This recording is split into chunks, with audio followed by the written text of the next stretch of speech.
April's a busy month on the homestead. Our fruit trees are blooming, the bees are extremely active, our chicks arrived this week, and I'll be starting to plant our warm season crops. And I'm adding lots of rare and unusual perennial vegetables to add diversity to the homestead. I'll show you what I'm planting this month and what's going on our little homestead. This year I'm going to be adding a lot of perennial vegetables to my flower garden, creating a more food forest style type of a garden. And one of them that I'm going to be growing is sea kale. The leaves, the flower buds, and the stems can all be eaten. I love the larger leaves steamed, the young leaves used in salads, and the flower buds also sprinkled in a salad. But the cool thing about sea kale is you can use the stems as a replacement for asparagus. Another one that I'm going to be growing is Homesteader's Kaleidoscope Kale. Seems fitting to grow on a homestead with that kind of a name. I love this one because of its color. It'll have the purples, reds, and the green colors. This is the perfect kale to be making kale chips with because they're nice and firm. I also love this one in soups as well. You'll want to give this one plenty of room. You want at least 2 to 3 foot because it gets fairly large. Another one that I'm growing is Good King Henry. The leaves taste like spinach. They can be eaten cooked or raw. It'll kind of create a mound shape and creep across the ground, so it's perfect for bordering. I also like this one because it will continue to grow through the season, die back once it hits the hard frost, and then comes back in the springtime. The perfect perennial edge plant for a flower bed that's edible. Another one that I really am excited about this year is the pink dandelion. Now I know dandelion is considered a weed, but around here we like that kind of a weed. For one, the flowers offer pollen for the bees, the leaves we eat in the springtime for cleansing, and the roots can be roasted and used as a replacement for coffee. The flowers are absolutely beautiful in the morning when they're opened up. That pink color is absolutely exquisite. For the back part of my flower bed, I'll be planting walking stick kale. This can be a pretty large plant. It can get up to 8 foot tall, and it's hardy down to zone 7. It does end up with a really long stem on it, so if you have really cold winters, you might want to protect that stem. And they're easy to do cuttings off of these too. You can just pinch one of these little parts off right here, stick it in water and let it root. Takes only about a week, stick it in soil, and you've got yourself a new plant. It can be used just the same way your other kales can be used. Put it in salads, eat fresh, or also made into kale chips. This little plant here is Caucasian mountain vining spinach. This one will climb, and so it'll need something to climb up on. So I'll put it back here on this wagon wheel. That way it offers it some afternoon shade, which this little guy is gonna appreciate. You eat it just like you would spinach. It can be fresh, or it can be put into soups, or any way you would use spinach. The nice thing about this little guy is we're gonna have this for years. Rhubarb is another perennial that I'll be adding to our little homestead. We already have several, but I want more so that I can offer more of the stalks in our farm store. To grow rhubarb in our hot climate, it has to have that midday to afternoon shade, or otherwise it just burns up. And the other thing that it needs is really good soil. Our soil here in southern Utah is very poor, so I need to amend the soil really well. And one of the things that it responds really good to is composted steer manure. Rhubarb can be quite pretty, and it can add some pretty texture with its leaves and its stalks in a flower bed. And so that's where I'm going to be adding my rhubarb, is in this back part of my flower bed. Globe artichokes are another perennial that we grow on our homestead, and they can be very productive. One plant can produce anywhere from 20 to 30 artichokes. During the month of April is when I like to fertilize.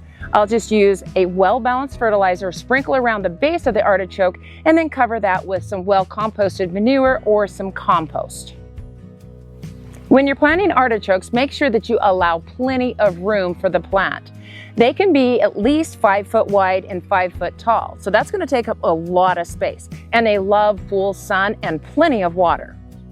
I don't know about in your area, but in our area, artichokes seem to be short-lived, living to be about 4 to 5 years old before they start to decline and die.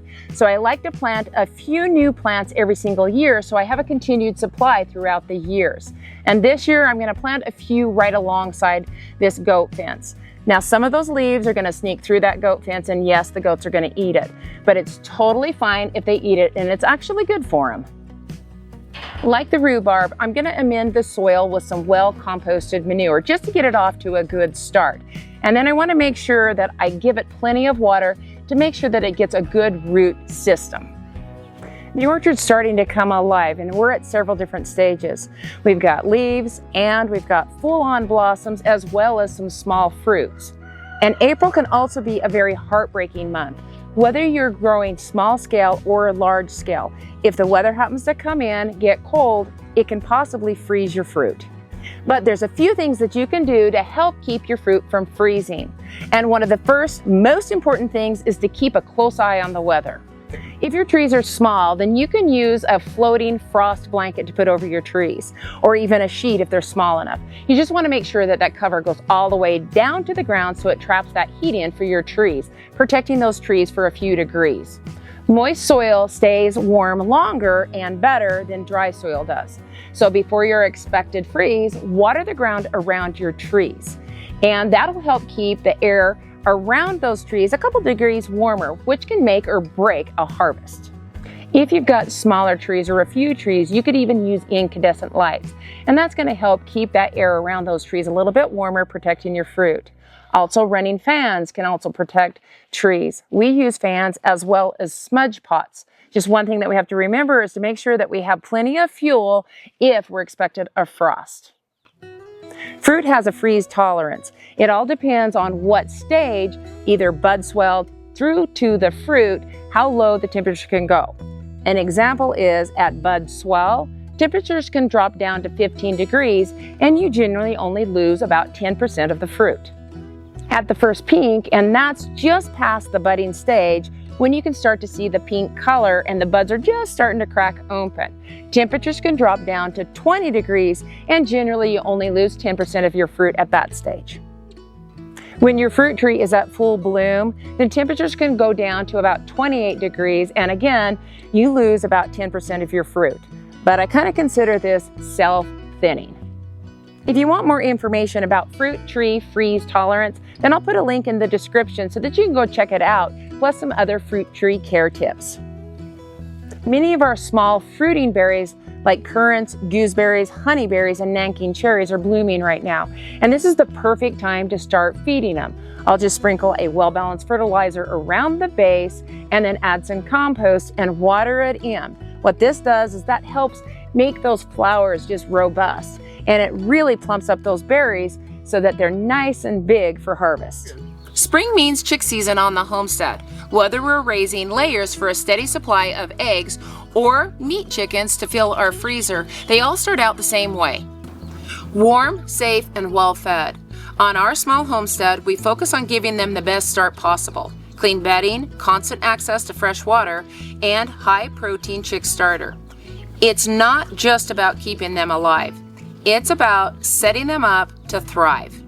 As the days grow longer and the weather warms, we transition them from the brooder to the outdoors, where they can scratch in the soil and soak up the sunshine. Our layer chicks will eventually join the older hens, contributing to the egg basket, while the meat birds are rotated in the orchard to grow quickly and cleanly, helping fertilize the soil as they go. There's something deeply grounding on watching the full circle of life. And honestly, this is my favorite part of spring. The chicks, the baby goats, and all of the new life. We have a rooster, so we incubate all of our laying hens these days. And we always order our meat chickens, and they are the jumbo Cornish. They're usually ready in about 6 weeks. I'll start those jumbo Cornish on a chick starter, and once they're about 2 to 3 weeks old, I'll transition them to a game bird turkey starter, and that just makes them bulk up a little bit faster. April is the go time in our vegetable garden to get in a lot of our warm season crops in our zone 8. The days are getting longer and warmer, and it's time to turn those garden plants into actual food. A lot of the crops that I planted in the fall are now starting to flower, and I like to leave them there until I need that space because that offers bees some of the earliest food that they can get. Now, if I'm collecting seed on them, then I'll leave them there until I collect that seed. But otherwise, I'll leave them here until I need that space to plant my warm season crops. I always wear hats when I'm outside to protect my face and head from the sun, especially during the hot summer months. And a lot of you have asked where I get my hats. My hats come from American hat makers. They're made in the USA, and I love the way they fit and love the different styles that they have. I also like that they have holes in them, at least the styles that I usually wear, because they're breathable. If you're interested, I'll put a link in the comments section so that you can go check them out. They have hundreds of styles that I'm sure you'll find one you love. Before I plant even one transplant or one seed, I want to make sure that my soil is prepped so that those can have the best start. Even though I've added a lot of leaves and manure in the fall time, I'm still going to do a layer of compost over the top. What this does is it jumpstarts the microbes in the soil, and then that helps the roots that you're planting of transplants or seed get a good jump start. I'll just do a nice 2 or 3 inch layer over the surface, and I don't work that in with a tiller deep. I usually just use a digging fork just to loosen the soil up, and this is a good start for all of your transplants and seedlings. If I feel like certain areas or certain beds in my garden, the plants weren't doing so good, they weren't very vigorous, then I'll do a light dusting of organic fertilizer. Things like bone meal, blood meal, green sand are all great. You can also use kelp meal, and you can do a general all-purpose organic fertilizer, and these are all going to work well to help jumpstart your plants. I like to plant my carrots in April because it's warmer and the carrot seeds germinate a lot better. So I'll start to plant the first week in April, my carrots, and I'll continue to plant them all the way in successions every 2 weeks through May. I'll also do that with beets, plant them every 2 weeks so I have a continued supply. I'll also plant the beginning of April more seeds of radishes, spinach, and lettuce, and they do just fine, and that also continues my harvest throughout the growing season.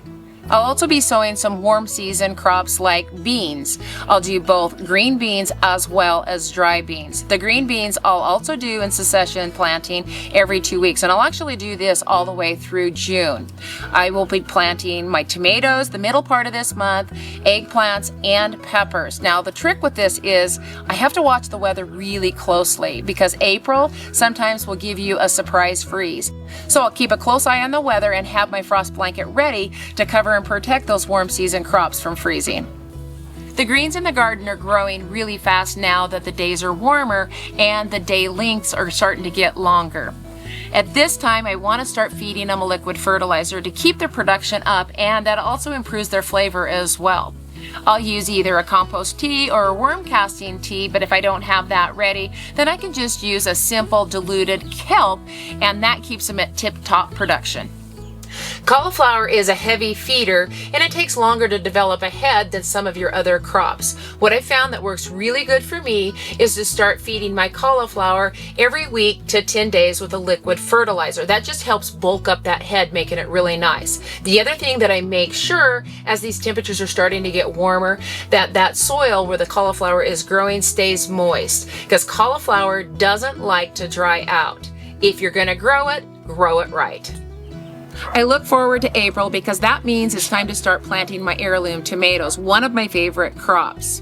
Our frost-free date here is April 10th, so I like to plant them in about a week of that time. But I do have to watch the weather to make sure in the 10-day forecast we're not going to have a frost. And I also need to prep that soil, so I start doing that the beginning of April. I'll add plenty of compost in the soil. I make sure that I work that in just a little bit, and then I add plenty of phosphorus in form of bone meal, and I also do plenty of potassium as well in form of green sand or even langbeinite.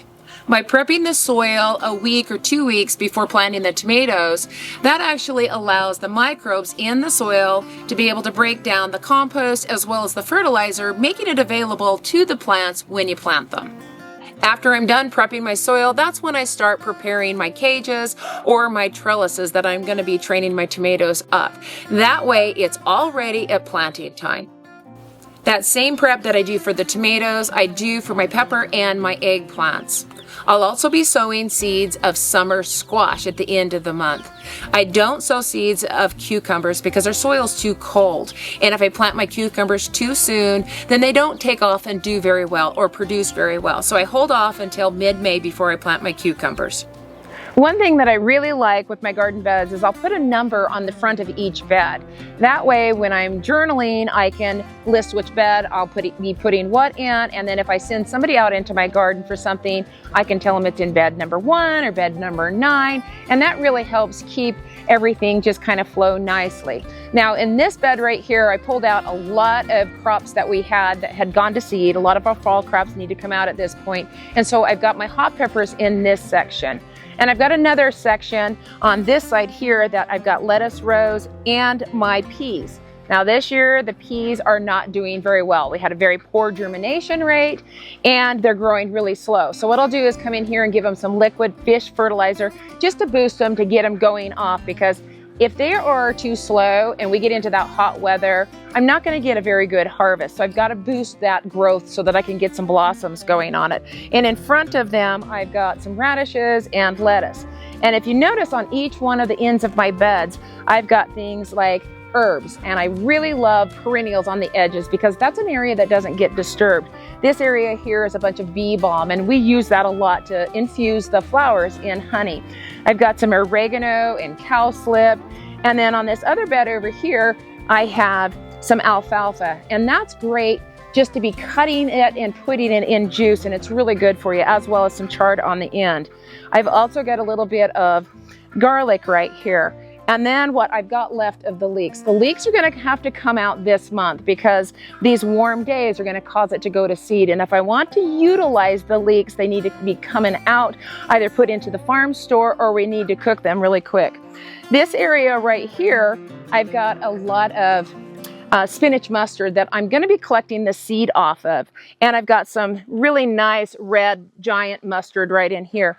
But this will all be coming out really soon, and cucumbers will go in this spot. And down at the end, I've got some rogue chamomile, and I'm just going to let it go because the chamomile that just reseeds itself always does so much better, as well as I got a little spot for some broccoli. I've got a bed right up against the greenhouse, and it's really nice because it's protected from our north winds, which is the most prevailing. I've got a little cold frame right here that I planted some of my early radishes, and most of them are just about ready to come out, and I've got a lot of things that are going to seed.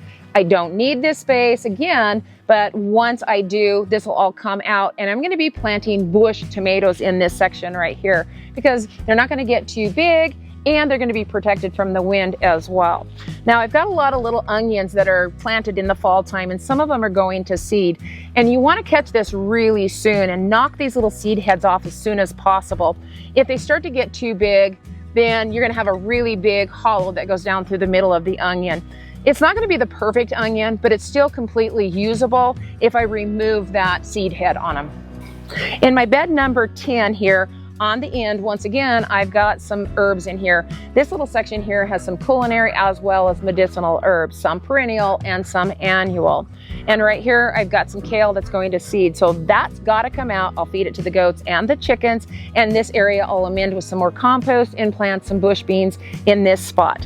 Over here is where my garlic's at. And some of them, the turban varieties, are going to be pulled out and mid-May when they're ready, and we'll be using that for our garlic braiding class, which is a really fun class that we do here.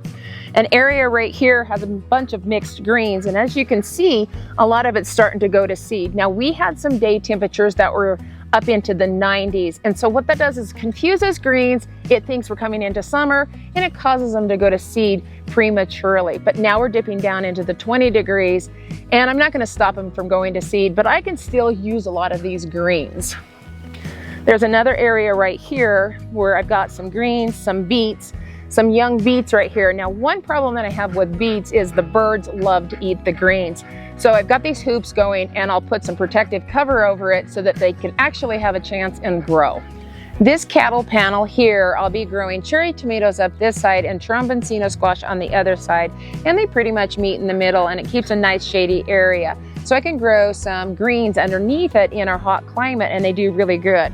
I've also got a bunch of parsnips that need to come out. I pulled some the other day because of our hot temperatures, and because they were planted in the fall time, they're starting to get pithy. So they're not going to be any good for us to eat, but they'll be great feed for the goats.